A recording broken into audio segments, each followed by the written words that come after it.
Yosela, si por ahí yo hablo fuerte, hablo rápido, ustedes párenme, por ahí Não, no me tá doy bom. cuenta. Tá ótimo, ótimo. Excelente. Estamos entendendo muito bem, muito bom esse conteúdo, muito bem trabalhado. Tá tudo bem, tudo bem. Gracias, muchas gracias. A senhora é maravilhosa. Jimena, vamos a terminar hablando portugués. Sí, me encantaría, me encantaría. Aparte, la verdad que los países que conforman y que participan son todos países que nada, que les tengo un afecto especial. Brasil sí tengo la oportunidad de conocer y también. A gente Pero... é irmão, somos irmãos, eu faço doutorado na Argentina, então eu tenho bastante contato com a língua. Bien. Uhum. Faço doutorado na UNSA. Ah, mira vos. Mira vos. Estamos todos hilvanados. Tudo ligado, tudo ligadinho. Uhum. Sí, E sí. para mim é muito bom esse curso, porque está me abrindo horizontes assim para o que eu quero escrever a minha tese. Qué Né? bueno. Eu quero falar sobre a mediação nesse aspecto mais de grupo, sabe? De apropriação, porque aqui tem muita intervenção, né, nos territórios, as pessoas vão invadindo, né, e depois tem que regularizar, e na hora da regularização tá aquele imbróglio, assim, pode ser mediação, não pode, tem que ser conciliação, então tu tem que ter bem firme o que é a mediação para te poder argumentar, né, se é possível ou não, se é possível ou não. Hay un autor muy interesante argentino, Dioselia, que se llama Alejandro Nató, y han escrito con Gaby Rodríguez Quejarazu, son dos grandes amigos y maestros, un libro que se llama Mediación Comunitaria, y habla de todo lo que hace al abordaje en conflictos complejos. Ellos trabajan lo público, pero bueno, hay mucho desarrollo de experiencia en el campo comunitario. Es muy interesante para poder leer o tener otras perspectivas o enfoques. Eu não sei se a senhora puder colocar o nome dele no chat, do autor, eu ficaria agradecida. Que lo escriba. Se a senhora pudesse digitar o nome do autor. Sí. Se me permite, sí. Alejandro Nató é meu mestre lá em Loma de Zamora, em Buenos Aires. Excelente pessoa como persona e como maestro. Se queres, depois tem encaminho o correio dele para ti. Sim? Isso. E se tu puder digitar ali no chat o nome dele, tá? Para eu ver o livro, para eu buscar o livro. Sim, faço isso. No momento não posso, mas depois me comprometo a te enviar lá o correio de Nató. Obrigada. Graças. Que boa, vocês são maravilhosos.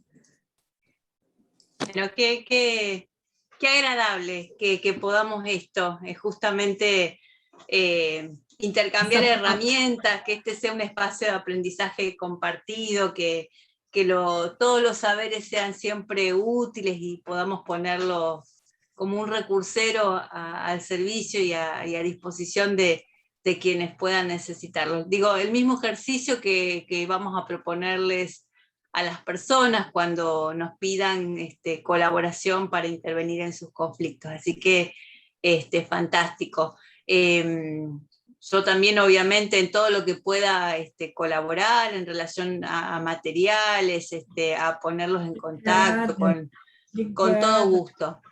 Con todo gusto. Obrigada, doctora. Bueno, y vamos a hablar un poco de la mediación y el arbitraje, que es un poco ya lo que venimos de alguna manera repasando en relación a lo que decíamos, ¿no? Que estas mediaciones tienen que ser de alguna manera alentadas, tienen que estar buscadas, potenciadas, como paso intermedio, como paso previo, interlocutor para lo que apostamos, que es la transformación pacífica de conflictos. Desde este punto de vista, claramente la comunicación, el intercambio de información, el conocimiento de las condiciones, de cuáles son las motivaciones, los intereses, las aspiraciones de los otros espacios del conflicto, se va a convertir en un medio, en un vehículo de regulación pacífica, en la medida en que nos va a facilitar el acercamiento entre las partes y, bueno, hasta cierto punto decimos que la mediación es una negociación con ayuda de una tercera parte. Por eso hicimos todo este preludio en relación a la negociación antes. Las terceras partes son las que se encargan de llevar a cabo la mediación y son en muchas ocasiones, en casi todas diría yo, cruciales, porque sus actitudes, sus recursos, su prestigio en el sentido de, no hablo de un prestigio, sino en un prestigio en el reconocimiento del afuera, sino un prestigio en el sentido del sustento, del bagaje de conocimientos que porta este tercero, es muy importante, y también su poder, por qué no decirlo, pueden influir bastante. En realidad se utiliza el nombre de terceras partes para designar a estos agentes externos al punto inicial del conflicto y que podrían contribuir a regularizarlo. Pero cabe recordar que en conflictos multipolares podrían ser a veces la cuarta o la quinta parte, digo, porque son conflictos que vienen siendo trabajados por las personas que están de alguna manera implicadas en esta situación de conflicto. Y hay que destacar que la percepción que se tiene del conflicto es muy distinta si se hace como actor o como tercera parte externa. La mirada que se tiene en relación a lo que está pasando claramente no es la misma cuando uno es parte implicada que cuando uno es parte externa. La mediación es un procedimiento en el que un intermediario neutral, que es el mediador, a petición de las partes, a pedido de ellas, en una controversia, va a procurar prestarles asistencia para llegar a una solución que se pretende mutuamente satisfactoria. El mediador claramente no tiene autoridad para imponer una solución a las partes. La mediación es, ante todo, siempre voluntaria, lo que significa que aún cuando las partes hayan digamos, convenido en someter este proceso a la mediación y de alguna manera interpelen al mediador para que él les ofrezca, digo, es como casi una conducta automática. La gente reclama que ese tercero les dé una solución, les ofrezca esa salida que ellos no pueden de alguna manera ver. Bueno, esto es lo que no debe hacer nunca un mediador. También es un procedimiento que se basa, está de alguna manera asentado en la voluntariedad, lo que significa que aun cuando las partes convengan en someter su controversia a la mediación, nunca van a estar obligadas a continuar en el proceso, sea cual sea el momento del mismo. Y en este sentido se dice que las partes son las que controlan siempre la mediación. La continuación del procedimiento va a depender de que las partes sigan aceptándolo, sigan considerándolo útil o cómodo para ellas. Es una alternativa interesante, yo les decía que bueno, que es lo que a mí más me gusta hacer. No es la única, pero es una alternativa realmente muy, muy rica, muy compleja, porque frente a una controversia los actores consiguen siempre minimizar los costes y los recursos, mantienen el control del procedimiento, lo que no ocurre en una instancia como la judicial, y acceden a una regulación que siempre es mucho más rápida, manteniendo el carácter discreto y confidencial. Y esta última es una de las características más importantes, porque de alguna manera un marco de confianza y discreción siempre va a fomentar en las personas la posibilidad de ser francos, ¿sí? De ser honestos, de estar abiertos en el procedimiento. Eso garantiza a las partes que sus posiciones, sus declaraciones, sus propuestas de regulación no van a tener ninguna consecuencia más allá del propio proceso. O sea, que por tanto, contrariamente a lo que hace un juez o lo que hace un árbitro, el mediador no es una persona que toma decisiones, su función consiste básicamente en ayudar a que estas partes tomen una decisión propia sobre la solución de la controversia. Y podemos distinguir dos tipos de mediaciones de acuerdo con el papel que desempeñe el mediador. Lo que es la mediación facilitación, hoy el compañero me preguntaba esto, ¿no? ¿Cuál es el método más apropiado? La mediación facilitación es aquella en la que se esfuerza por facilitar la comunicación entre las partes y por ayudar a cada una a que pueda comprender cuál es la perspectiva del otro, cuál es la posición, cuáles son los intereses de la otra parte en relación con la controversia, y lo que se llama la mediación evaluación, en la que básicamente sí se hace un tipo de evaluación que no es vinculante en la controversia, y que luego las personas son libres de aceptar o de rechazar. Son las partes las que deciden cuál de los dos modelos pueden o quieren seguir, y un paso más en la involucración de las terceras partes es lo que se denomina el arbitraje, en el que las personas, a diferencia de la mediación, van a transferir ahora sí parte de la responsabilidad en la toma de decisiones al mediador. En el arbitraje el resultado se va a determinar de conformidad con unas normas objetivas que estén ya dadas, en ocasiones de acuerdo con la legislación vigente en cada país. Contrariamente, hay alguien con ahí está. Contrariamente, en la mediación, cualquier resultado se determina claramente por voluntad de la gente, ¿sí? Por voluntad de las partes. Por eso se dice con frecuencia que la mediación es un procedimiento que está basado en intereses, mientras que el arbitraje es un procedimiento que está básicamente basado en derechos. Y el hecho de tener en cuenta los intereses también significa que las partes pueden decidir el resultado por referencia también a su futura relación, trascendiendo la única referencia de su experiencia pasada. Digo, entran en juego la valoración de otros elementos que son mucho más complejos y que son casi a veces intangibles.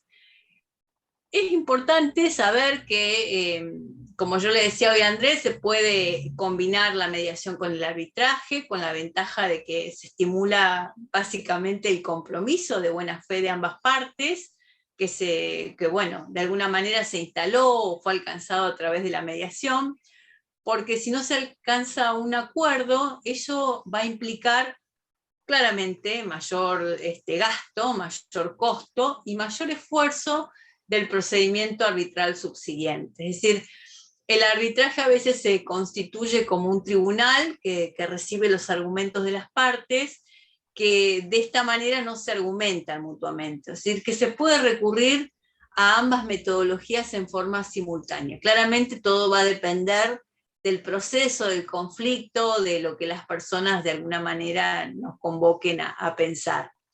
También se puede recurrir a la negociación, a la mediación, al arbitraje en cualquier etapa de un conflicto. Esto me faltó decir, que no solo vamos a analizar, que no hay algo que sea mejor que lo otro, sino que además los podemos utilizar simultáneamente o en diferentes momentos del proceso de intervención.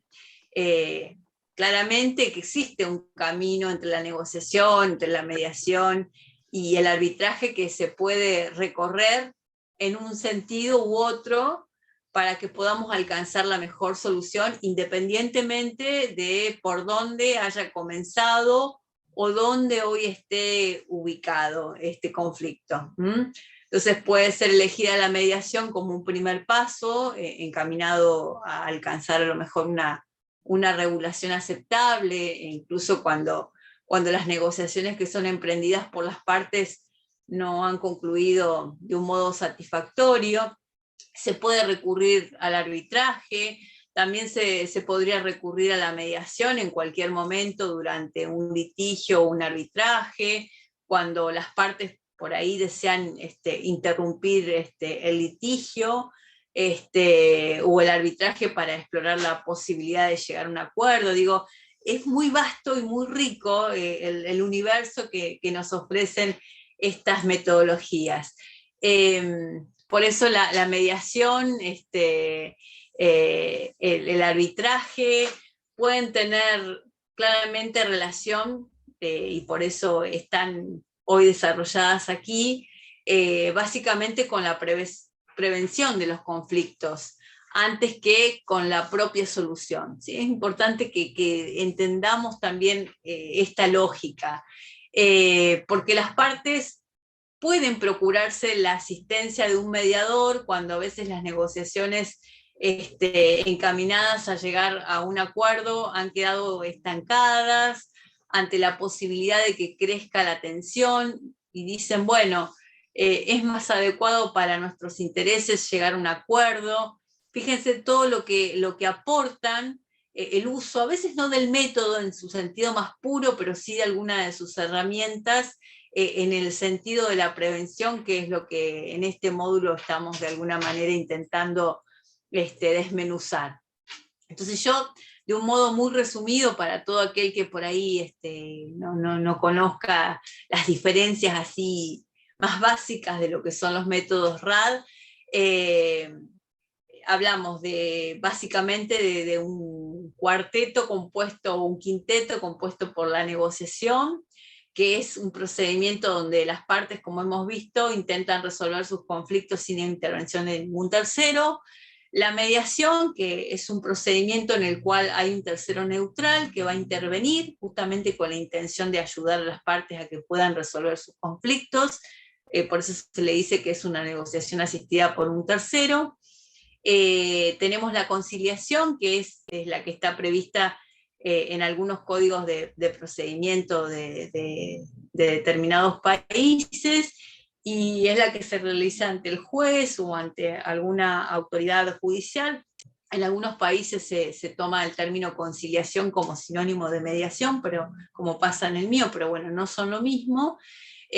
Una diferencia con la mediación básicamente es que el conciliador puede proponerle fórmulas de arreglo a las personas, conservando las partes justamente el poder de aceptar o no este arreglo que se les ha de alguna manera sugerido.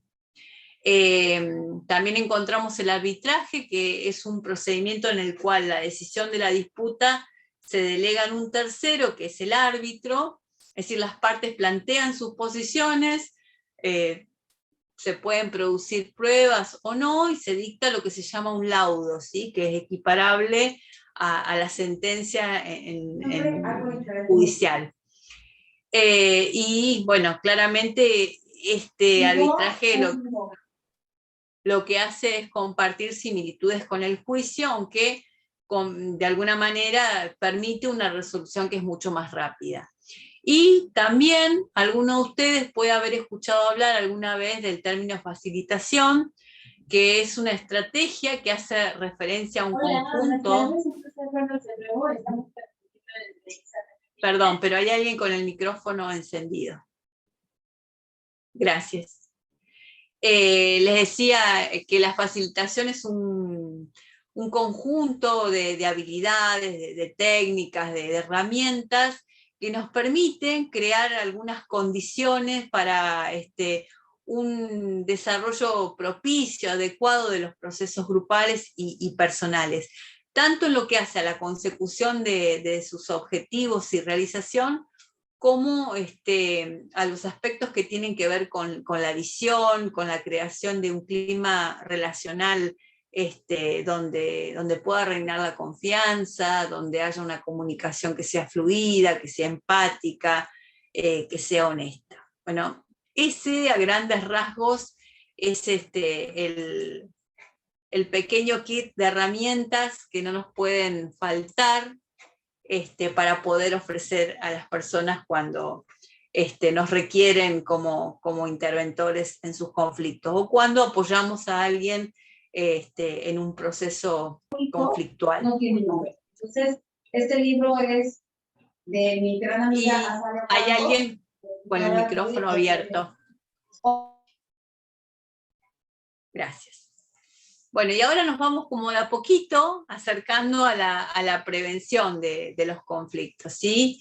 Ya tenemos más claro todo enorme y vasto universo, y podemos entender que cuando hablamos de prevención nos estamos refiriendo justamente a anticiparnos, ¿sí? A ir adelante de las consecuencias negativas que a veces suelen tener los conflictos, es decir, poder predecir de alguna manera qué conflictos pueden transformarse en violentos y poner a disposición, poner al servicio todos los mecanismos que nos permitan básicamente evitar que eso suceda.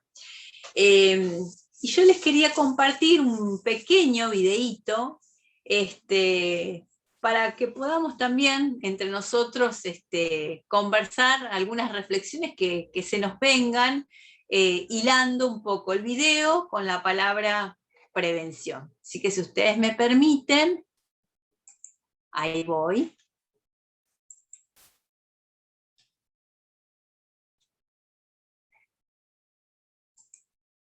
Aguarden un segundito. Un poquito de ellas. Flor, sí le voy a pedir de favor que silencie su micrófono. La he estado silenciando durante un buen rato. De favor, un poquito más de respeto. Van a pasar un video. Gracias. Ahí está. Gracias, Rubí.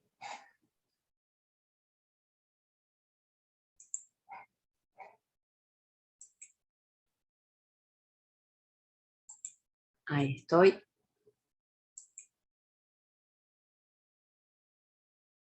¿Ahí lo pueden ver? ¿Sí? Díganme si Sí se pueden. ve. Sí se ve. Sí, sí se escuchar. puede ver. Sí, Se se ve puede. muy bien. Se ve bien. Sí se ve.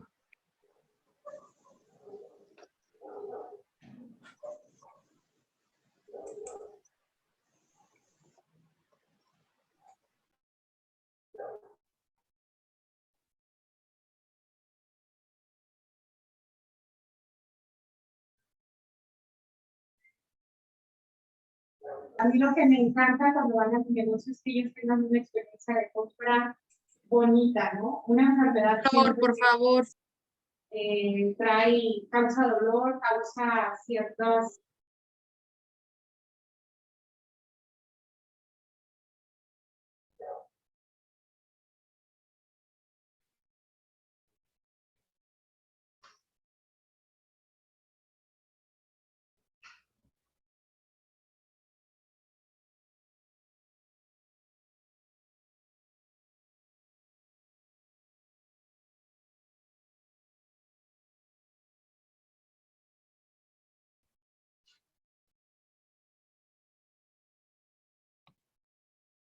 ¿No tiene audio el video? Yo tampoco escucho. Tampoco escucho.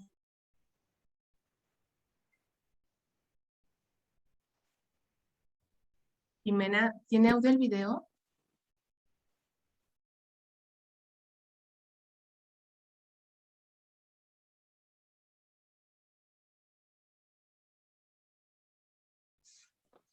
Creo que Jimena, no se debe de escucha tener nada audio. de sonido.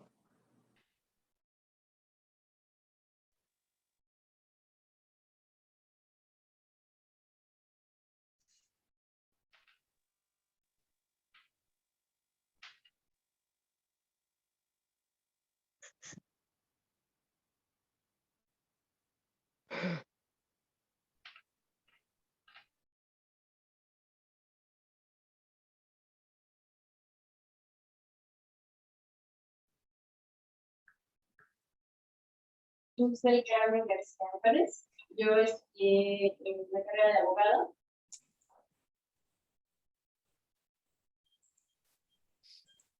¿No tiene sonido el video? Jimena, ¿no tiene sonido el video? Ahí estoy, estaba silenciando, porque yo el video lo tengo con audio, por eso yo estaba a full con el audio encendido. A ver cómo hago para compartir con audio.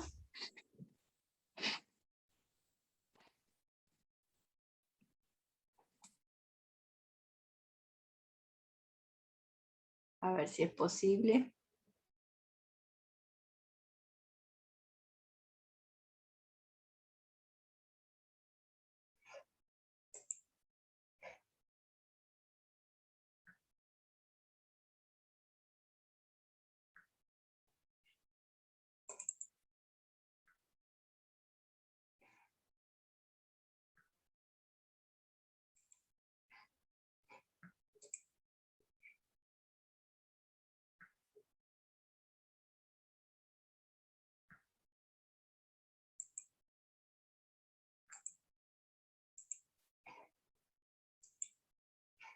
Ahí intento de nuevo.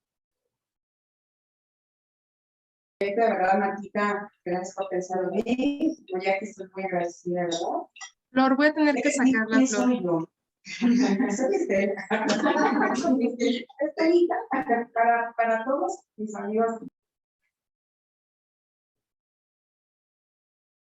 Rubí, acá dice compartir sonido, ahí estoy.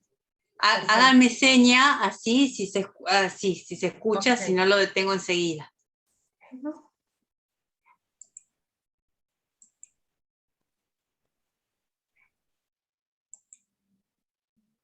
Problema.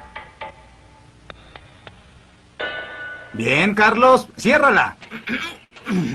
Ya quedó cerrada. ¿Cuánto tiempo se quedarán sin agua? Vamos a trabajar en las tuberías todo el día.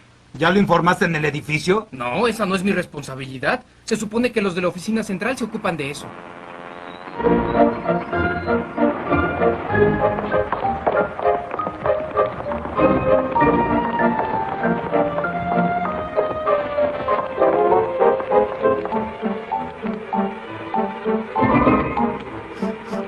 Oiga, ¿no huele a quemado? Sí, debe haber un incendio por ahí. No te preocupes, alguien se ocupará de eso.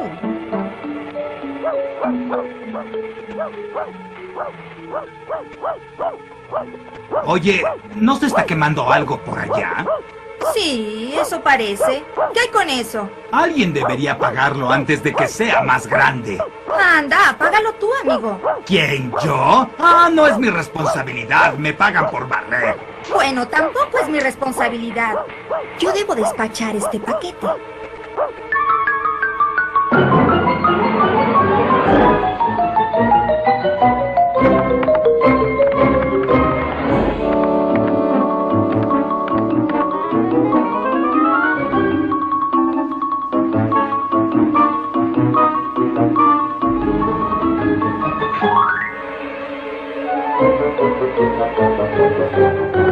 Señora López, señora López. Sí, pase. Señora López, tiene un problema. ¿De qué se trata? Desconectaron el agua y hay un incendio en el edificio. Estoy muy preocupado. ¿Es muy grande? Bueno, ahora es pequeño, pero está creciendo. ¿Pero y qué espera que yo haga? No es mi responsabilidad. Creo que la solución está aquí. ¿De dónde salió esto?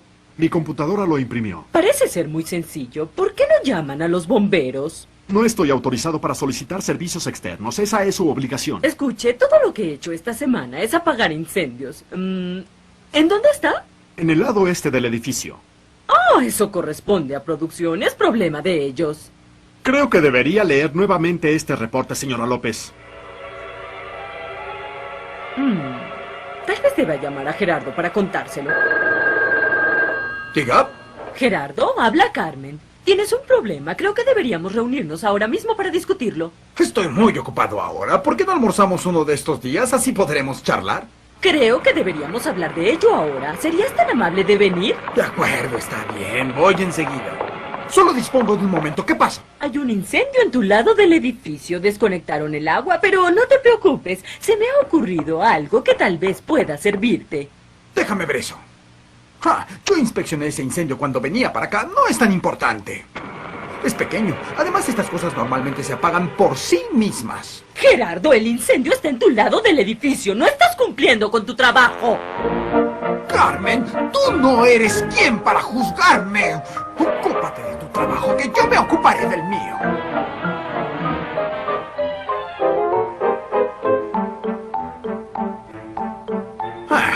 La idea de Carmen es bastante simple, pero... tal vez deba consultarlo con Luis, solo para estar seguro. No, oye, Luis. Dime, ¿qué pasa? Tú eres jefe de planificación, tal vez puedas ayudarme. Sí, claro, ¿de qué se trata? Verás, hay un incendio en el edificio y desconectaron el agua. No me parece que se trate de algo muy grave, pero ¿tú qué opinas? ¿Crees que esto sirva para apagarlo? Esto es demasiado sencillo. Es una broma, ¿verdad? No, hablo en serio. ¿No te das cuenta que la solución es mucho más complicada que esto? ¿Por qué no te ocupas de la producción y me dejas la planificación a mí? Para eso me están pagando. No, Luis, no estás haciendo tu trabajo. Tal vez no enfrentaríamos este problema si hubieras planificado todo un poco mejor. Muy bien, así que ahora yo tengo la culpa. No es tan mala idea después de todo. Vamos a iniciar la reunión. ¿No piensan hacer algo con este incendio? Va en aumento. Señor presidente, tengo una solución que quisiera presentar al consejo. ¿Qué? Sí, veamos de qué se trata. No, esto no es función del consejo. Ocúpate de solucionarlo, Luis. ¿Quién, yo? Vaya, el incendio va en aumento. Oigan, será mejor que hagamos algo. Vaya, ¿de qué me sirvió la impresión? Oigan, ¿no piensan hacer algo para apagar el incendio? ¿Quién dejó entrar a estas personas? ¿No ven que estamos en una reunión? Reuniones, queremos hechos. No nos culpen a nosotros. Debieron haberlo solucionado cuando era solo un incendio pequeño. ¿Quiénes nosotros? Los incendios son tu responsabilidad, de ustedes. ¿Que no te escuché? ¿Dónde estabas tú cuando...?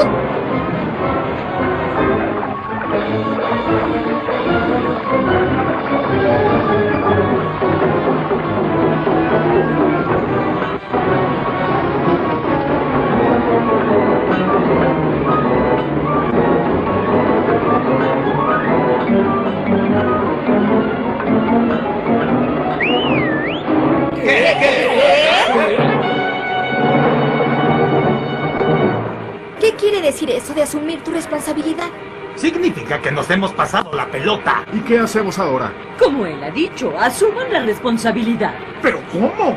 No lo sé. Yo tampoco. ¿Y sí? ¿Qué quiere decir? No comprendo. Esperen un momento, déjenme analizar un poco la situación. Creo que ya lo tengo. ¿Qué? Estas espadas se convertirán en martillos. ¿Esto es una mejoría? No, espere un momento, permítame terminar. Sí, ya entiendo. Estos escudos se convierten en cubetas. ¡Exacto! ¡Ajá! Sí, perfecto.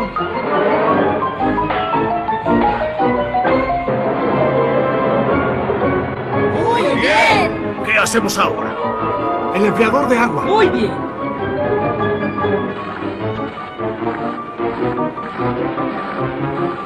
Trabajo en equipo.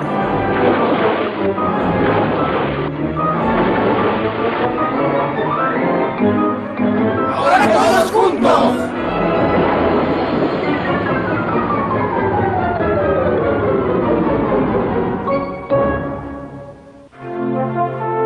¡Trabajo en equipo! Todo está muy bien, pero ¿quién va a limpiar todo este desorden?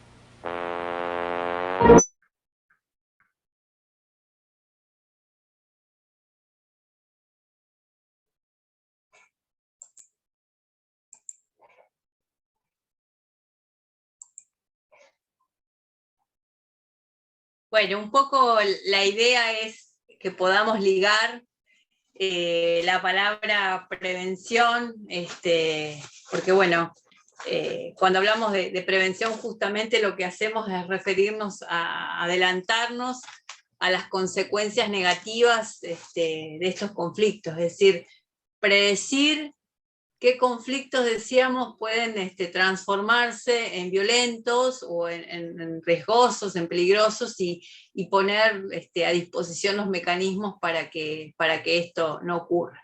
Jimena, sí, Melvi. Sí, te quería hacer un comentario. No sé si esté ahí el arquitecto Jesús Ignacio Carlos Huerta, porque ahorita el video que tú pusiste es un claro ejemplo que pasó en Tijuana, que se echan la responsabilidad unos a otros y nunca solucionan el conflicto, como lo de Lomas del Rubí.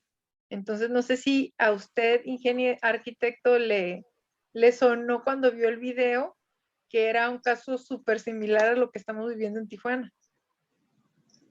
Sí, claro. Efectivamente, maestra Melvina, esto es algo real que estamos viviendo todavía aquí, en donde un 2 de febrero del 2018 se colapsan 90 viviendas, y hoy que estamos a 7 de octubre del 2021, ya van 170, y seguramente por seguir diciendo este es de competencia federal, este es de competencia estatal, este es del orden municipal. Bueno, la situación es que las casas se siguen cayendo y nadie de los 3 órdenes de gobierno todavía han dado una respuesta que obviamente demanda la ciudad de Tijuana y principalmente pues los que menos tuvieron que ver, o sea, los que vivían ahí, porque en esto de Lomas del Rubí, que bien comenta la maestra Melvina, que además ha sido muy atenta y nos ha ayudado a atenuar un poco pues esa gravedad de la tragedia que sufrieron desde hace 3 años y que de alguna manera pues no se ha dado una resolución todavía. Y queda clarísimo, ¿verdad? Por lo pronto fue una constructora la que estuvo escarbando, debilitó lo que es el talud, y es así como se vino el colapso de las primeras 90 casas, y ya ha seguido ascendiendo hasta llegar ahora a 170, y seguramente si no se atiende puede llegar hasta 200. Sí lo vi, muy similar a lo que comentamos en este muy buen video. Gracias. Gracias a vos, Jesús. Y qué importante poder pensar, digo, qué estrategia para que esto no siga siendo, digo, ya es una desgracia, una enorme tragedia, pero que no devenga en una situación todavía mucho más grave aún. Quizá proponer algún tipo de trabajo que convoque a distintos actores, donde cada uno justamente pueda hacer lo que pregonaba el perrito del video, ¿no? Asumir su responsabilidad. Quizás un espacio de asamblea, un espacio donde se pueda facilitar el diálogo, sea inclusive muy adecuado para poder empezar a desandar ese camino. Ojalá lo puedan resolver y también a disposición en lo que se pueda colaborar y ser parte de los procesos de negociaciones complejas. Son los más desafiantes, porque conllevan atender un sinfín no solo de posicionamientos, sino básicamente de intereses, y poder interpretar cuáles son las motivaciones, las aspiraciones, las herramientas con las que cuentan esta multifactoriedad que hace al conflicto, y los actores. Implica un trabajo en equipo, un equipo de expertos que de alguna manera pueda asistir y desandar y desanudar ese conflicto. Ahí veo que hay alguien que tiene la mano levantada. ¿O no? Mariana. Sí, ¿se escucha? Sí. Bien.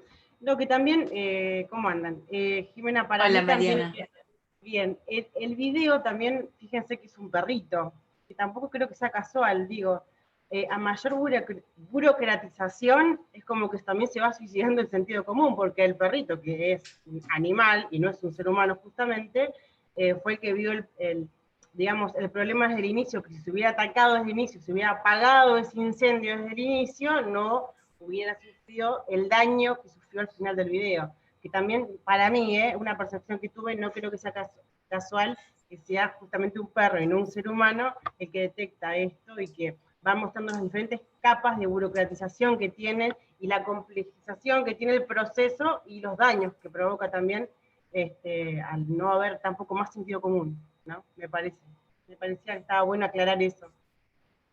Sí, sí, no, es muy bueno el aporte porque además creo que de alguna manera pone como en foco cómo cuando nos vamos de alguna manera nos vamos estatizando en el conflicto y sobre todo en nuestros posicionamientos, en nuestra percepción en relación a cuál es nuestro grado de implicancia, que era un poco lo que charlábamos la clase pasada. Digo, en general las personas no pueden verse como parte activa en el conflicto, no pueden dimensionar el grado de responsabilidad y de compromiso que tienen a la hora de poder salir de ese proceso conflictual. Entonces, de alguna manera, ese no poder verse también no solo de alguna manera obtura la posibilidad de intervención en el conflicto, sino que también nos va deshumanizando. Nos va deshumanizando no solo en cuanto a nuestra percepción de lo que nos pasa, porque dejamos de entender lo que nos pasa para discursear de alguna manera en relación a eso, sino que además dejamos de ver al otro como un otro válido, como un otro legítimo, al que también le suceden cosas y que también le pasan los miedos, los peligros, los riesgos, y de alguna manera eso nos va deshumanizando. Y creo que un poco esta figura del perro, como vos bien decís, trae eso, ¿no? La deshumanización que de alguna manera se establece cuando el conflicto se estereotipa y se rigidiza. Sí, Melvi, si hay alguien que por ahí quiera hablar y yo no vea, vos decime, ¿sabes? Porque por ahí cuando comparto pantalla se me pierden los rostros. Yo tengo un conflicto con internet, siempre.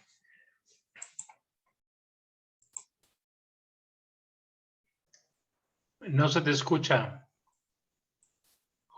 Ahí estoy. Estoy compartiendo Flor, pantalla. ¿Quiere participar, Flor? Sí, perdón. De la ciudad de Tijuana. Hola, muy buenas tardes, maestra Jimena. Flor Arguilés. Hola, Flora. Tengo una pregunta que va en relación con la sección anterior, antes de la prevención del conflicto.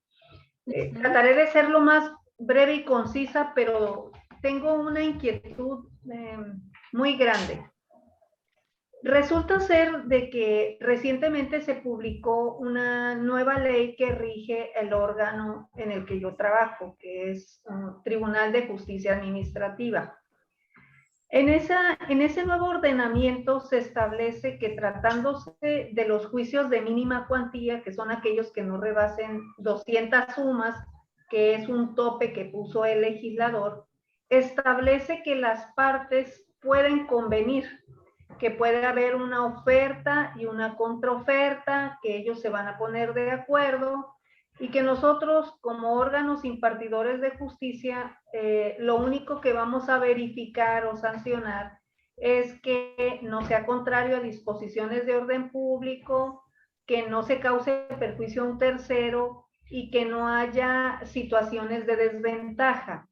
Mi pregunta en concreto es, ¿quiere decir que en la forma que planteó el legislador esa posibilidad de las partes de convenir la función de nosotros como juzgador va a ser pasiva, o dentro de la clasificación de las formas de mediación que usted mencionó, podemos nosotros motivar a las partes para que lleguen a un acuerdo y se dé por terminado el juicio.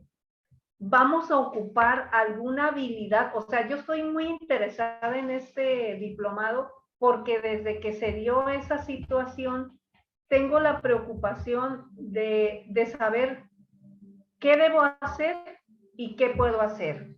Disculpe si la pregunta es muy confusa, pero me interesa sobremanera su valiosa opinión. Muchísimas gracias. Flora, no es confusa, al contrario, es muy clara en relación a qué lugar de tercero poder ocupar. Por ahí me parece que es muy interesante poder, obviamente, apostar a la negociación directa entre las partes, digo, porque eso habla del pleno desarrollo de la autonomía subjetiva, digo, cuando las personas pueden tomar decisiones por sí mismas. Ahora, a veces me resulta dudoso que esto sea posible cuando la intención de acordar tenga que ver con una imposición externa, digo, o con una ventaja que de alguna manera provoca o pone a disposición el sistema. Digo, cuán viable y sostenible es el acuerdo que puedan esas partes negociar cuando hay otros factores externos que son muy condicionantes, digo, están de alguna manera intentando cumplir eso, pero eso no garantiza ni la franqueza, ni la honestidad, ni da garantía de un absoluto compromiso en aquello que se vaya a acordar. Yo creo que poder establecer instancias de acompañamiento de esos procesos de negociación, de alguna manera sería muy interesante para las partes, porque podríamos usar distintas figuras en un proceso, por ejemplo, proponer una instancia de mediación, proponer una instancia de conciliación, o inclusive hasta en algún punto se me ocurría, digo, cuando las personas no pueden de alguna manera dirimir aquello que les pasa, hacer una propuesta que incluya a ambos sistemas. Obviamente no van a desarrollar o desempeñar el papel de árbitros, pero tener como el procedimiento intermedio de mediación y conciliación, creo que podría ayudar, sobre todo a que las personas trabajen en el proceso una verdadera apropiación activa del conflicto, que puedan, digo, bucear lo que les ha pasado, que puedan tener una nueva mirada, una nueva perspectiva en relación a aquello que tienen que trabajar, y que puedan incorporar al otro como un otro significativo y necesario para poder transformar su conflicto. Me parece que hay que hacer digo, si se espera que eso suceda por ellas mismas, creo que no es probable que eso suceda así por sí mismas, hay que acompañarlo. Sí, Melvi. Nomás quería poner un ejemplo que puso una juez que venía de Colombia y le dio una plática al Poder Judicial del estado de Baja California, y hablando sobre esa forma de cómo poder llegar a las partes para que quieran ellos mediar por sí mismos. Entonces no sé si le pueda servir a Flora, porque pues yo sé que el Poder Judicial es autónomo a ustedes, ¿no? Pero resulta que también lo platiqué con un ministro de Costa Rica y nos decía, nosotros en nuestros juzgados, antes de empezar cualquier tipo de demanda, se agarra las partes y se les va con una persona que se le informa qué es la mediación y se les dice los beneficios de la mediación. Y si estas partes insisten en irse a litigio, se van a litigio, pero no van a empezar el litigio, sino antes toman lo que es la orientación de lo que es la mediación, lo que es la parte informativa. Entonces yo dije, ¿es obligatorio? No, no es obligatorio, porque no estamos infringiendo nada, simplemente estamos informándole. Y obvio que tiene que ser una persona muy capacitada, muy convincente para que pueda tomar la vía de la mediación. Y dice que la mayoría de los casos sí es cuando toman la vía de la mediación. Entonces, esa plática que dio la compañera de Costa Rica, la supo el presidente del tribunal y fue cuando dijo, ¿sabes qué? Es que eso está bien, vamos a poner eso en los juzgados de ¿cómo se llama? De Baja California. Vamos a poner un módulo de información de lo que es la mediación en cada en cada edificio de cada municipio, y que la persona llegue primero ahí preguntando para que vea lo que es la mediación y se informe y que le digan, ¿sabes qué? Tienes esta opción. Pero pues ya se salió el presidente por cuestiones políticas y todo eso, y entra otro presidente y entran otras nuevas cosas, y por eso a veces no avanzan los temas, porque uno piensa de una manera, otro piensa de otra manera, y al final se queda todo en el aire, ¿no? Muchas gracias. Ya nada más, ahora sí que complementando lo que dice Melvina, nosotros a partir de esta nueva ley, primero, como no sabemos, porque realmente hay que reconocer que no tenemos la capacitación o la habilidad para saber conciliar o buscar un acercamiento entre las partes, porque estamos muy acostumbrados a dirimir conflictos, o sea, llegan dos partes que son contrarias, que tienen intereses contrarios, entonces lo único que hemos hecho a partir de que entró en vigor la ley, como estamos obligados a recibir la demanda, determinar si se admite, conceder suspensión. En el propio acuerdo donde se admite la demanda, se invita a las partes a que busquen llegar a un acuerdo. No nos ha llegado, como bien dijo la maestra Jimena, no nos ha llegado un solo asunto, ¿verdad? Hasta ahorita, de junio a la fecha, no tenemos y les va a llegar. Pero yo estoy inquieta de que yo, porque entonces tengo que saber qué tengo que hacer, ¿no? Entonces, creo que todo lo que nos ha explicado hoy y lo que hemos visto en las anteriores sesiones, pues cuando menos me da una idea de que a lo mejor voy a tener que ser, tratar de ser objetiva y al mismo tiempo no verme tan rijosa, no sé cuál sea el término, para que las partes entren en confianza y quieran llegar a un arreglo que de alguna manera haga que ese juicio termine.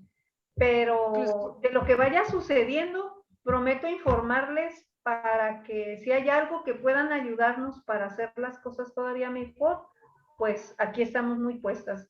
Maestra Jimena, muchísimas gracias. Melvina, muchísimas gracias. Muy agradecida. Gracias, nada más rapidito te digo, aquí en este grupo está la licenciada del Juzgado Séptimo Civil, y ella incluso cuando llegan las partes, dice que a veces habla con las partes y les dice lo que es la mediación, las bondades y todo, y puede llegar y llegan tomando mejor la decisión de la mediación. Entonces ella podría ser una buena aliada contigo. Y si ocupas capacitación para tu personal, con mucho gusto te ofrezco un taller. De manera desinteresada. Muchísimas gracias. Tomo la palabra, luego platicamos.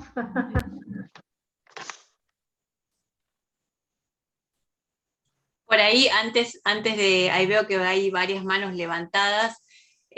Flora, creo que un aporte muy significativo para la tarea tiene que ver con la justicia restaurativa, que bueno, vamos a ver hacia el final de la formación, pero creo que hace un aporte realmente sustancial en lo que hace a cómo trabajar los conflictos de una manera absolutamente por ahí distinta.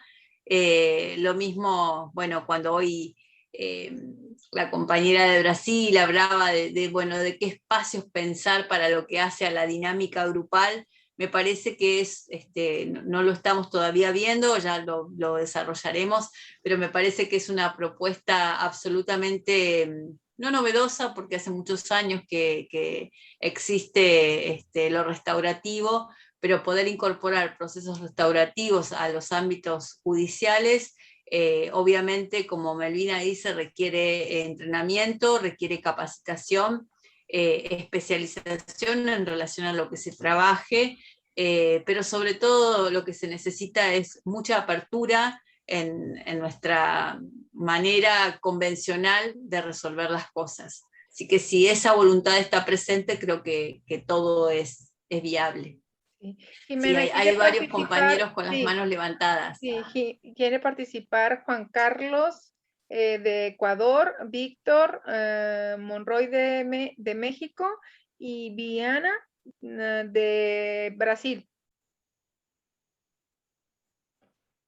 Y también González Silva. ¿Le damos el uso de la voz a los que hayan levantado primero la mano? Ok, primero apareció Juan Carlos. ¿No me equivoco? Juan Carlos, ¿puedes prender tu micrófono?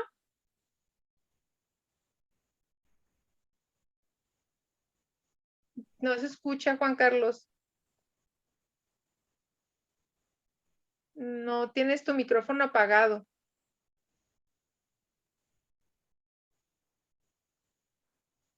No te escuchamos. Mientras que... ya.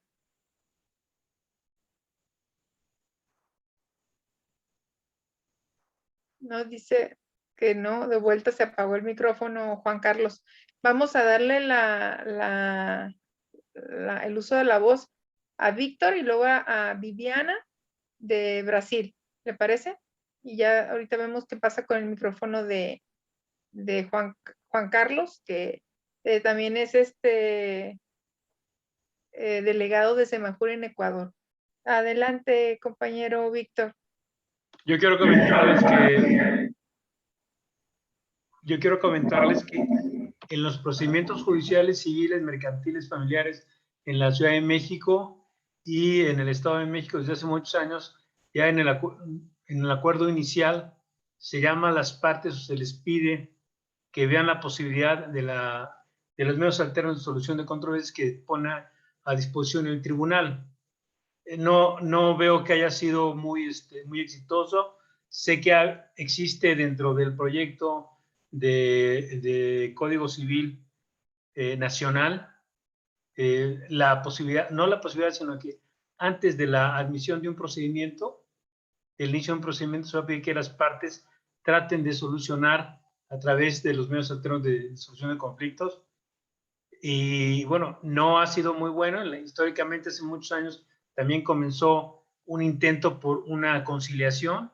En los juzgados civiles se puso una persona que era conciliadora, que solamente les preguntaba a las partes, bueno, ¿llegamos a un arreglo, sí o no? No, ok, nos seguimos con el juicio. Y por otra parte, que como dice Melvina, en el tribunal fue una buena idea, pero salió el presidente y terminó. Yo creo que a los abogados nos corresponde, a través de las barras, de los colegios, de las universidades, pues proponerse a los partidos políticos para que hagan las reformas necesarias para esta justicia restaurativa. Ese es solamente el comentario. Gracias.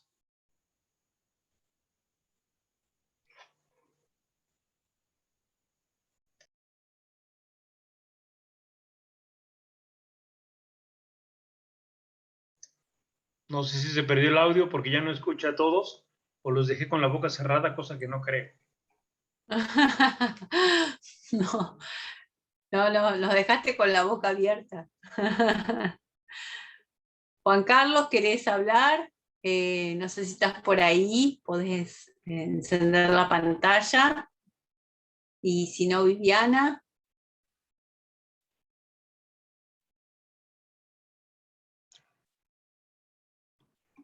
No sé si puedo hablar yo. Dale, Viviana.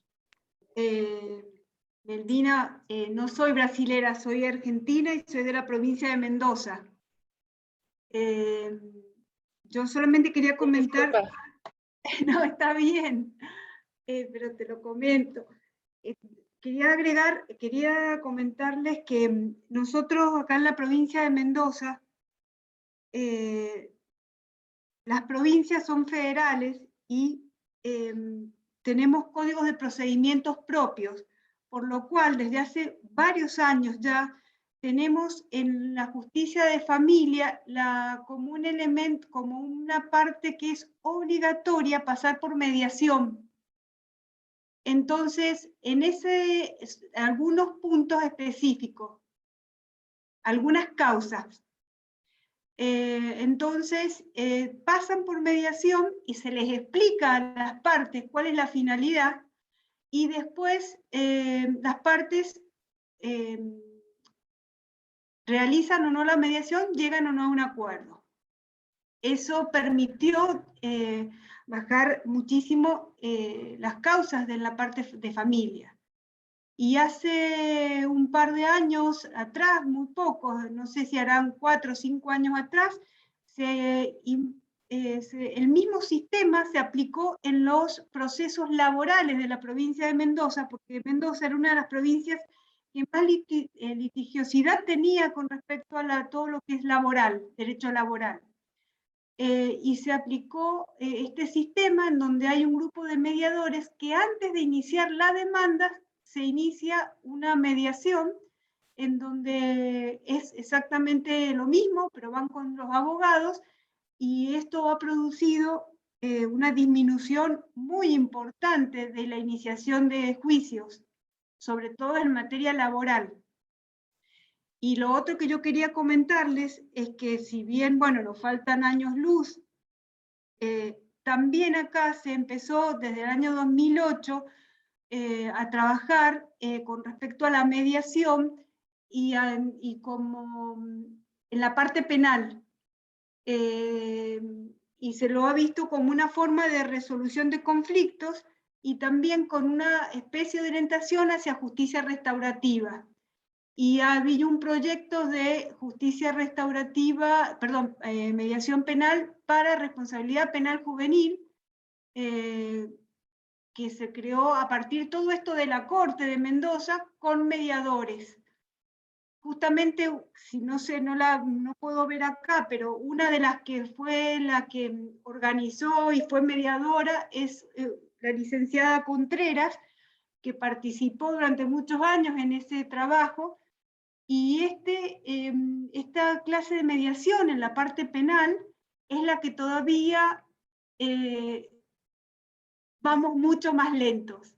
Es como que nos ha costado más que ingrese ese concepto, ¿no?, de poder solucionar los conflictos a través de la mediación, y más que el concepto de justicia restaurativa. Pero bueno, vamos de a poquito. Solamente lo quería comentar porque lo que ustedes decían, nosotros acá en Mendoza, justamente por ser una provincia federal que puede tener sus códigos de procedimientos, a pesar de que el Código Civil de la Nación creo que no lo establece en la nueva reforma como una obligación a la mediación, sí el Código de Procedimiento lo estableció y ha ayudado muchísimo, pero muchísimo, a solucionar los conflictos y a que exista menos litigiosidad. Solamente les quería comentar eso como comentario para todo lo que ustedes estaban explicando. Pero en la parte de justicia restaurativa estamos todavía años luz. Gracias. Gracias, Vivi, muchas gracias. Veo que Silvia también tiene la mano levantada, y después también Nora. Silvia, si estás por ahí y podés poner Hola. tu imagen. ¿Me escuchás? Hola, ¿me escuchás? Sí, ahí está. Sí, claro. ¿Cómo estás, Bueno, Silvia? ¿qué tal? Muy bien. Buenas noches. Yo quería hablar un poquito, me voy para atrás con el video del perro y el tema de asumir las responsabilidades en distintas acciones. Quiero comentar esto, me presento, yo soy familiar de víctima, soy presidenta de la Fundación Estrellas Amarillas, es una organización que está acá en la Argentina, por ahí para que el resto de las personas que no saben, trabajamos en la prevención, en la seguridad vial, y tenemos un programa, un programa que se llama Programa de Concientización y Sensibilización para Condenados por Siniestros Viales, que es un poco lo que estaban hablando de ustedes en este momento de la justicia restaurativa. Pero quiero priorizar primero por qué quería puntualizar esto de las responsabilidades.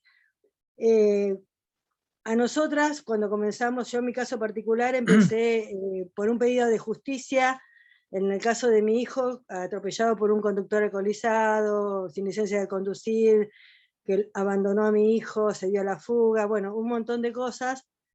Nosotros, yo no encontré lo que se llama la justicia un poco acá en La Pampa, era una persona protegida políticamente, y tuve que ir a Buenos Aires.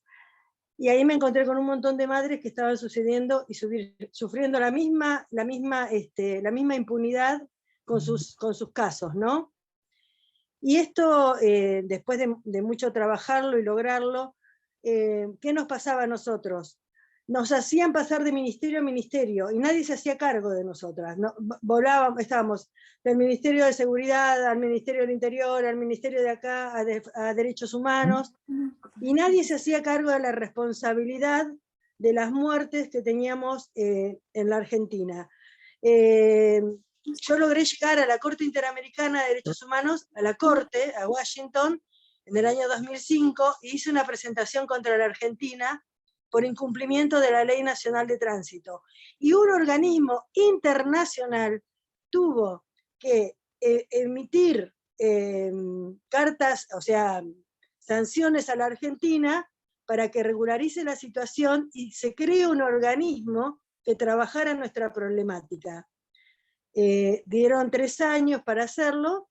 ¿Y por qué lo hicieron y por qué la Corte tomó el caso? Porque en Argentina teníamos 8.000 muertos anuales, 20 muertos por día, que lamentablemente seguimos teniendo, 130.000 heridos, y teníamos una cifra de un conflicto, de un país en conflicto bélico. Entonces, era un caso de la omisión del Estado sobre el primer incalculable derecho, que es el derecho a la vida. Hablo de esto, ¿no? Porque cuando estamos hablando de la falta de juicio y la falta realmente del compromiso de los organismos en tener que velar por la vida de los ciudadanos. A la Argentina nos lleva, lamentablemente, la friolera. Yo hace 18 años que estoy en esta lucha, con 8.000 muertos anuales. Ustedes calculen los 180.000 víctimas que yo tengo en mis espaldas, ¿no? Pero bueno, hablo esto, ¿no? Un poco de cómo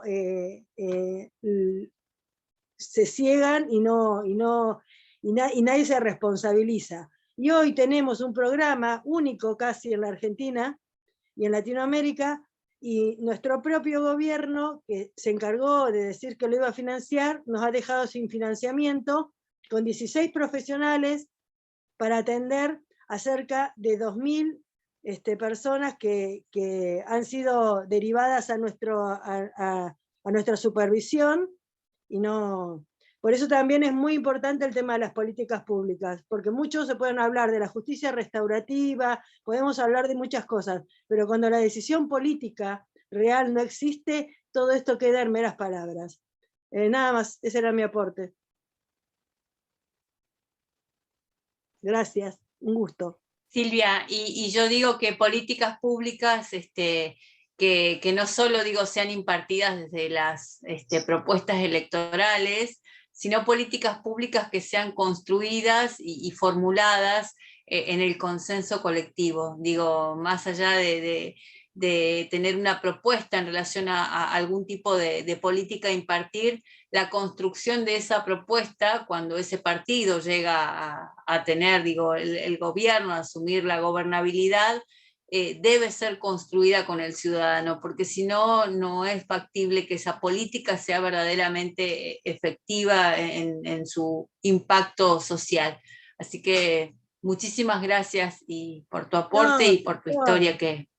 No, más que muy... nada, por ahí que hay abogados, para que los abogados del resto de Latinoamérica sepan, el Código Penal argentino, desde 1931 que no tiene una reforma integral. Entonces es muy difícil poder avanzar en una política pública si tenemos un código penal. El código argentino, por ejemplo, matás a una persona, como mataron a mi hijo, un tipo alcoholizado, drogado, exceso de velocidad, se dio a la fuga, no tenía licencia de conducir, 3 años de prisión en suspenso, como era reincidente, fue preso. El crimen perfecto. Acá, en la Argentina, matás una vaca y vas 5 años preso automáticamente. Entonces tenemos un código penal que privilegia la propiedad privada y no la vida humana. Hasta que nosotros no logramos cambiar esto, también va a ser muy difícil poder tener políticas públicas acordes. Nada más, un beso. Gracias. Gracias, muchas gracias, sí. Hay más personas que quieren participar. Parece ser que ya Juan Carlos puede abrir su micrófono y ya puede hablar. No sé si me escuchan. Te escuchamos perfecto. Qué bueno, Saludos perdón. desde Ecuador. Saludos desde Ecuador, me tocó salir para poder activar el micrófono. ¿Cómo están todos? Un gusto desde Ecuador, un saludo y un abrazo. Siempre es muy importante compartir las experiencias y los conocimientos en estas clases, en este intercambio de ideas y conocimientos. Ha sido muy interesante compartir con ustedes, escucharles. Y en mi caso en particular quiero aportar un poco también con la experiencia del Ecuador. Como bien lo dicen los colegas, es muy importante tanto la parte política, pero la parte legal, la parte de leyes es fundamental.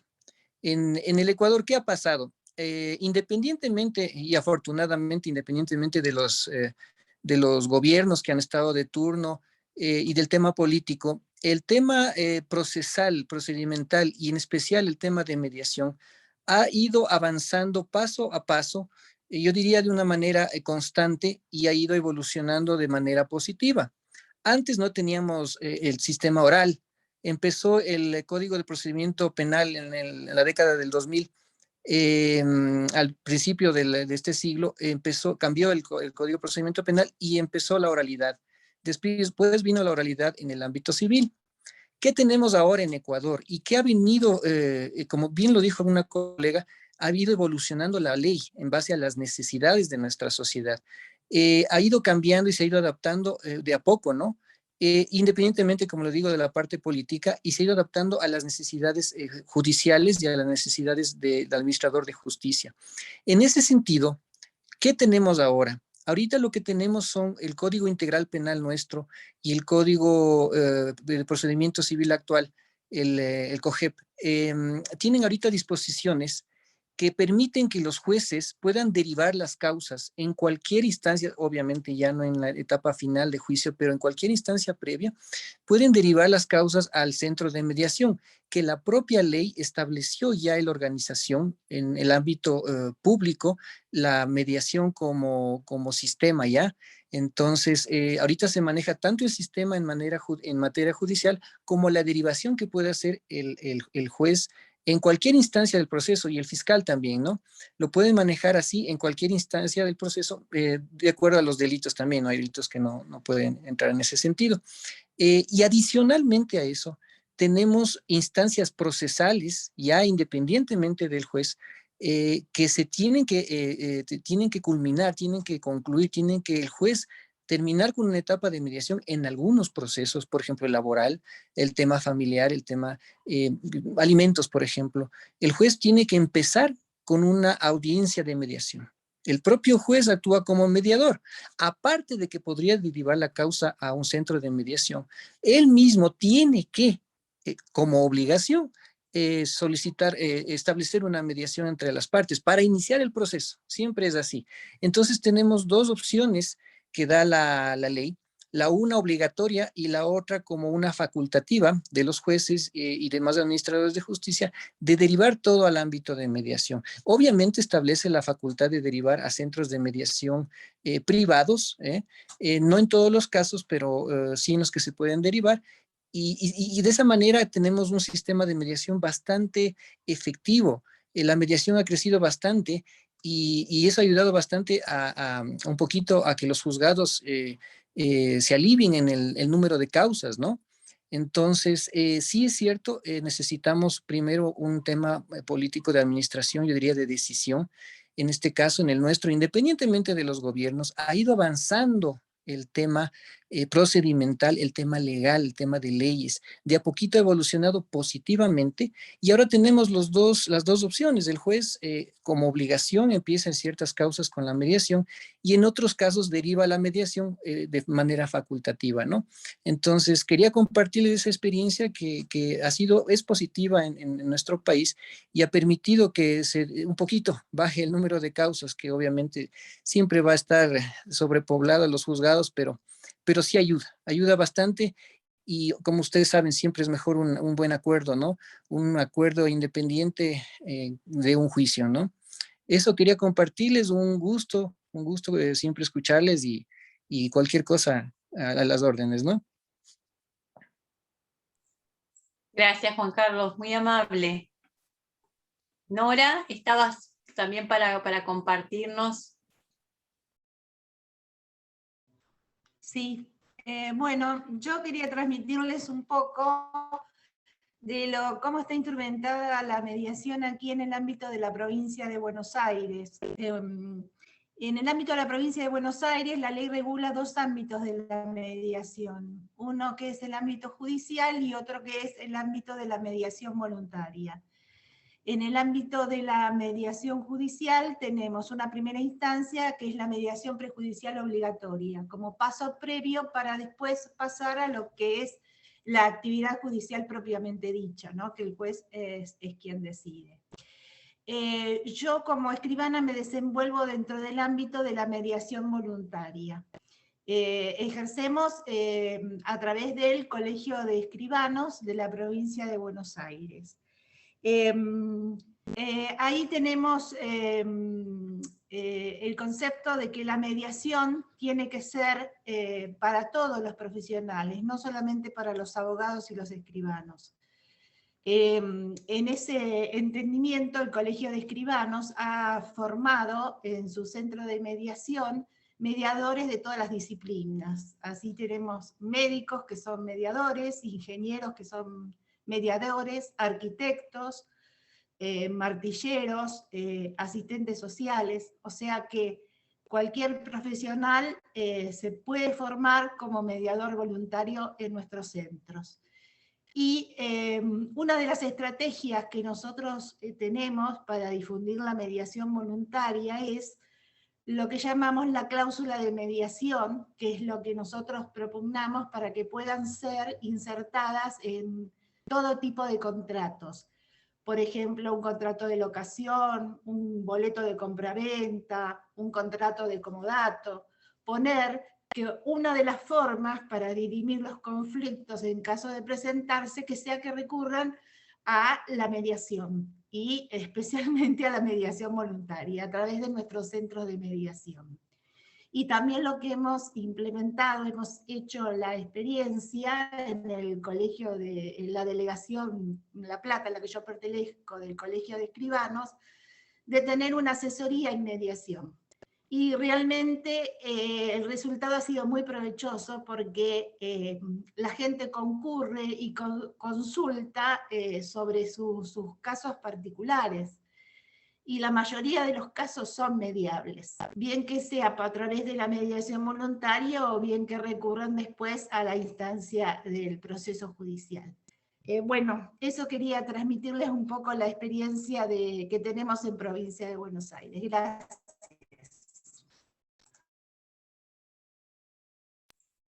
Muchas gracias, Nora.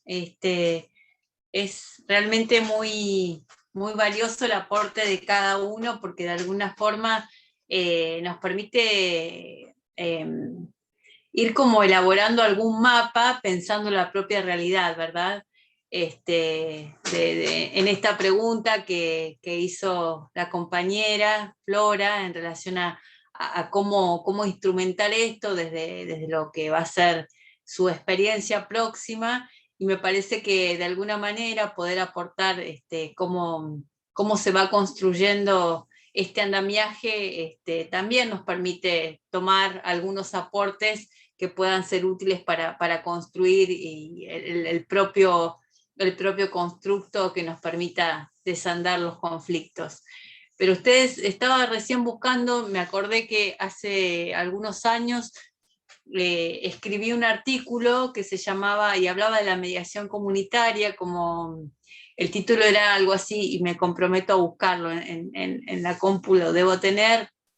Se llamaba Mediación Comunitaria como estrategia de alerta temprana y respuesta oportuna, algo así.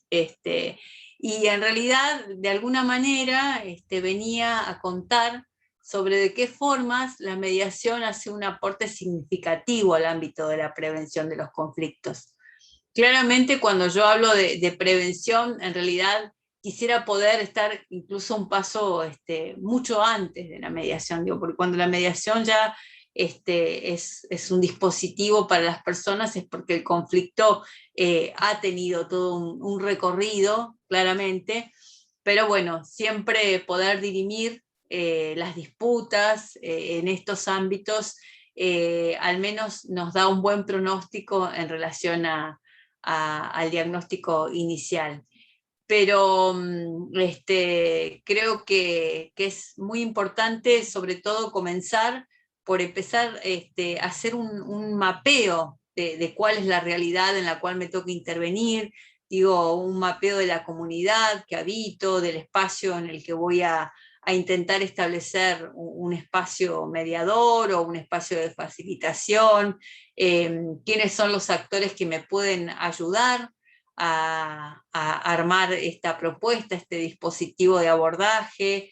Creo que hay que hacer un análisis que nos permita un poco tener una mirada muy amplia en relación a un montón de elementos que pueden ser realmente muy, muy potentes para que podamos trazar nuevos horizontes en el ámbito de la comunidad, porque en suma de lo que estamos hablando es de cómo llegar a construir una sociedad que sea más pacífica y que sea más habitable para cada uno de nosotros. Sigo compartiendo pantalla.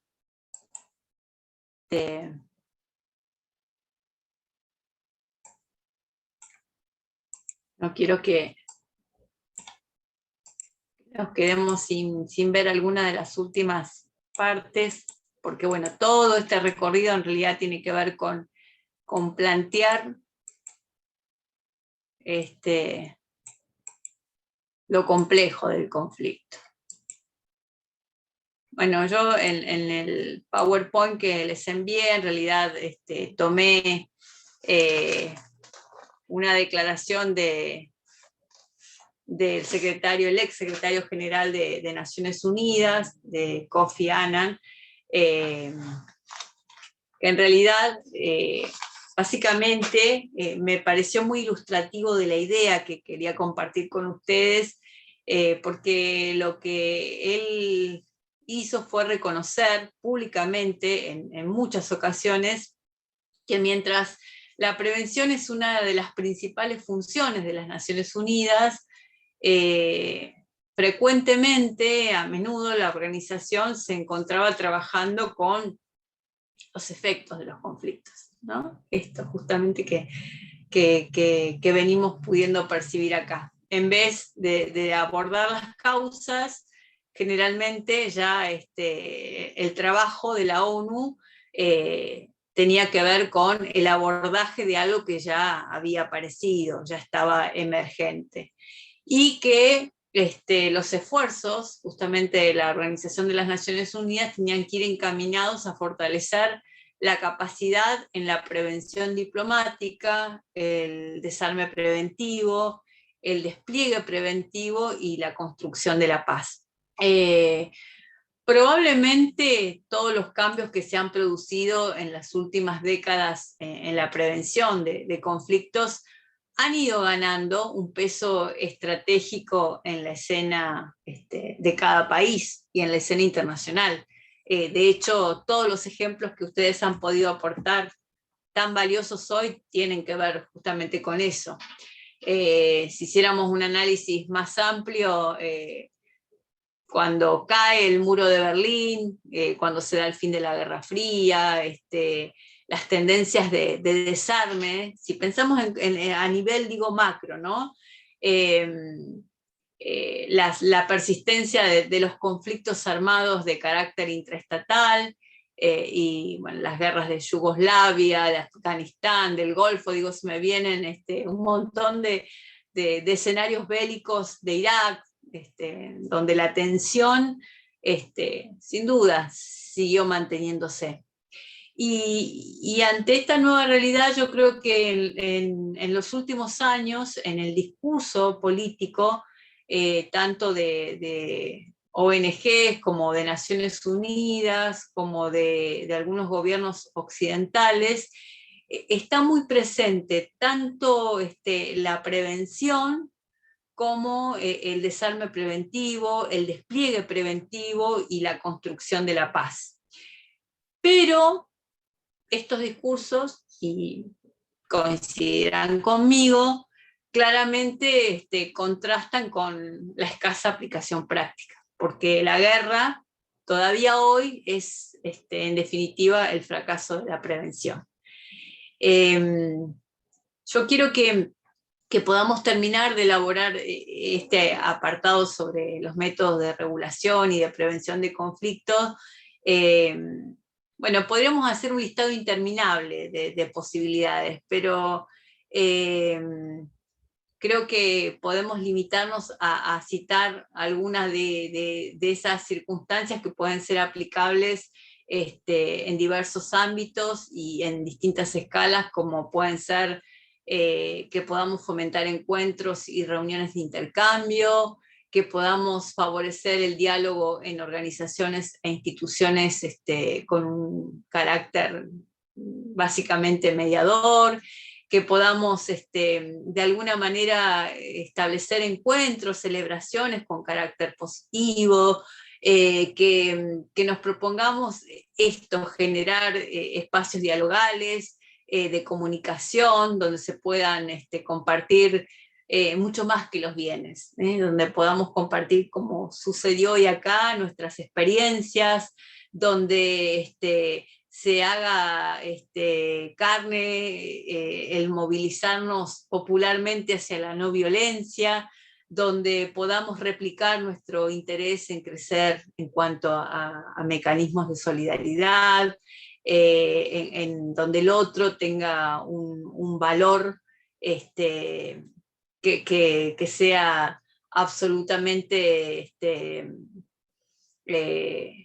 posibilitador, positivo, donde el otro sea un otro realmente valioso y significativo. Es decir, creo que tenemos que apostar desde cada espacio, ¿sí? Desde cada espacio en el que nos toque habitar el mundo, justamente en hacer crecer la conciencia en relación a esto que es la prevención. Digo, que seamos ese perrito de la imagen de hoy, ¿no? Que podamos potenciar todo lo que hace a lo preventivo, que lo hagamos desde un sentido hasta a veces lúdico, y sobre todo que podamos acrecentar las condiciones de mejor calidad de vida y de, sobre todo, solidaridad y de tolerancia. Una palabra que bueno, a veces cuesta incluir.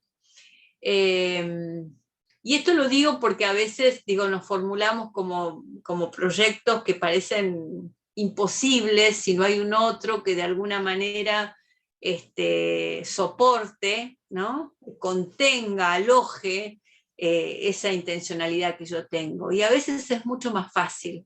Es en el espacio cotidiano que recorremos cada día, es el otro con el que compartimos un espacio de hábitat, es el otro con el que también comparto la tarea laboral. Digo, es también en esos lugares donde nosotros podemos multiplicar lo que hace al ámbito de la prevención, para que no se nos empañe a veces la ilusión que tenemos de poder poner al servicio de otros esto que hoy podemos apropiar y nos podemos llevar en el sentido de un capital que es altamente valioso.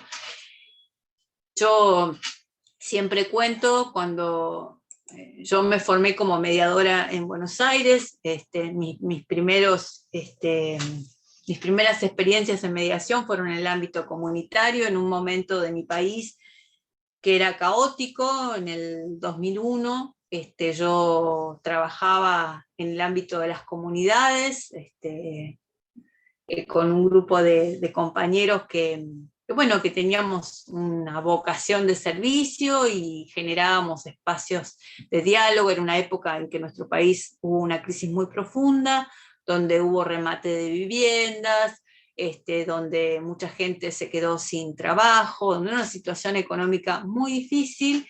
Y, por ejemplo, participé de los primeros espacios donde a través de una olla comunitaria nos juntábamos con la gente que había quedado sin vivienda, sin trabajo, a dialogar, a pensar juntos, a motivarnos. Y esos pequeños escenarios generaron muchos cambios de allí. Tuve el privilegio de tocar esos momentos y sobre todo de acompañar a personas que pudieron gestar proyectos como fueron de estas ollas solidarias, a merenderos comunitarios, a clubes de trueque. Digo, cómo el poder reconocer al otro como un otro legítimo, el poder sentir que yo tengo algo para darle y que el otro seguramente podrá nutrirme de algo, puede permitirnos también el cambio. Y digo esto porque realmente para mí fue una experiencia impagable, me la traje acá a La Pampa cuando me volví a vivir acá, después de haber estudiado y ya habiendo conformado una familia, y me costó mucho trabajar de mediadora en mi provincia, porque en mi provincia todavía no había mediación,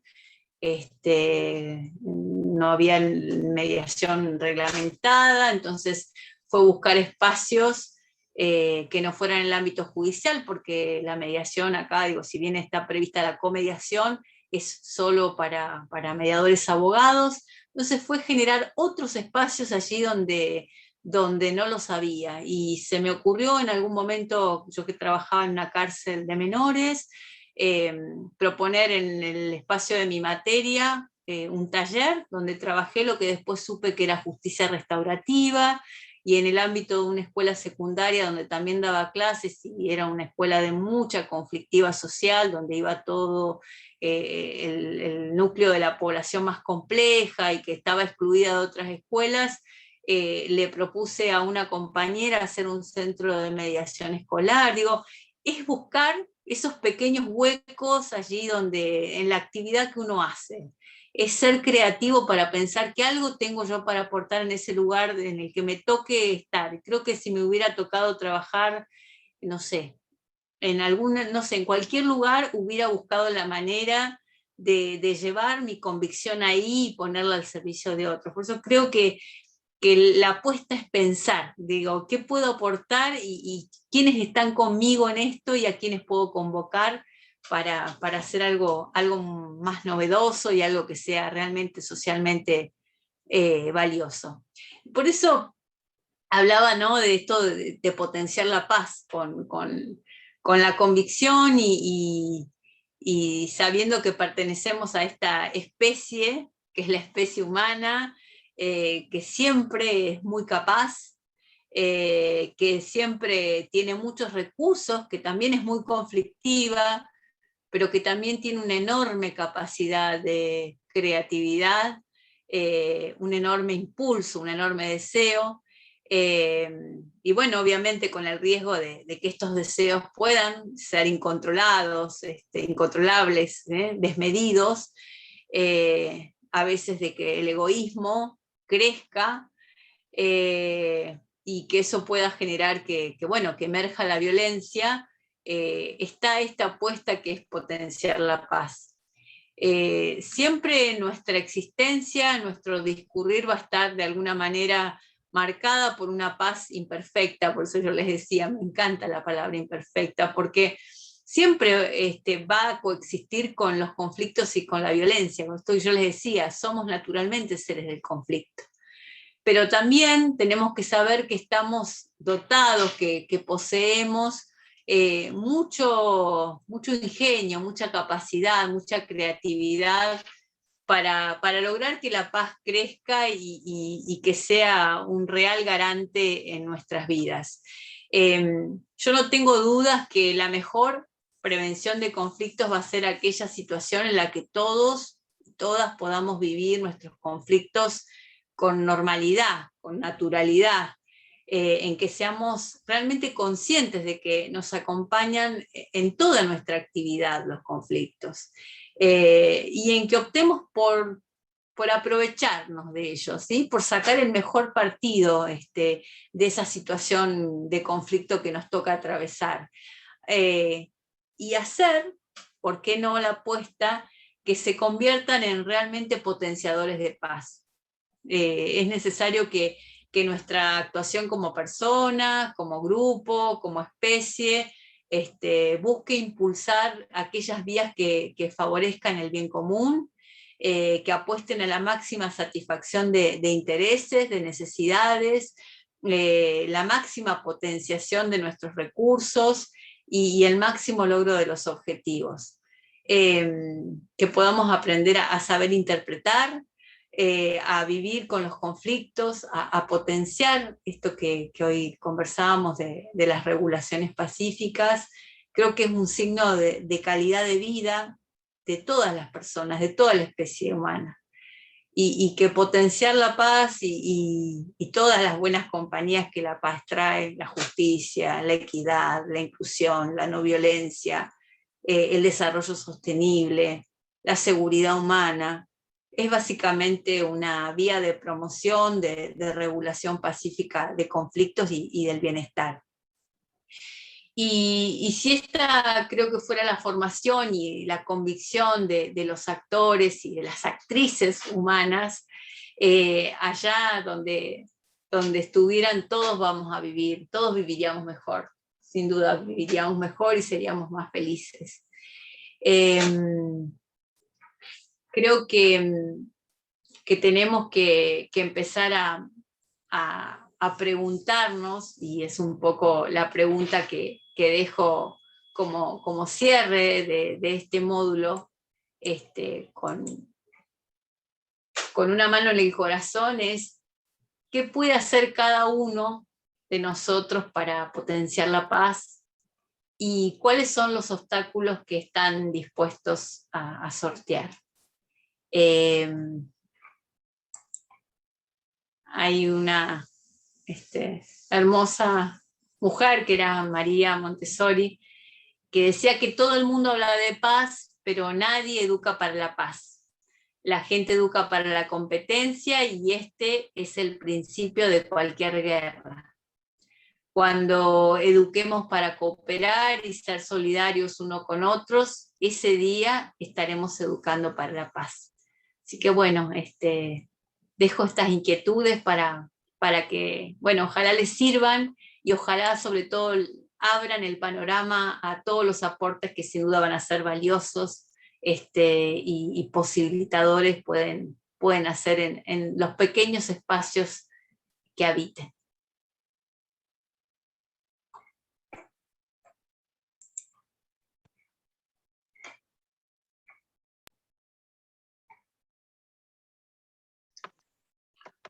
Muchas felicidades, Jimena, no te perdí, vas a estar en... Acá estoy, Melvi, acá estoy. No sé si alguien tenga otra pregunta. Nora tiene la mano levantada. No tiene ninguna pregunta. Entonces, pues yo creo que damos por concluida la clase del día de hoy. Hasta luego. Solamente le quiero agradecer mucho a Jimena. Sus últimas palabras, sobre todo, fueron grandiosas. Te felicito. Y gracias por hacernos escuchar. Gracias, Jimena. Desde México, buenas noches para todos. Gracias. Gracias, buenas noches a todos. Buenas noches. Muchas gracias, Jimena. Abrazo. Muchas gracias. Muy buenas noches a todos. Gracias. Buenas noches. Gracias.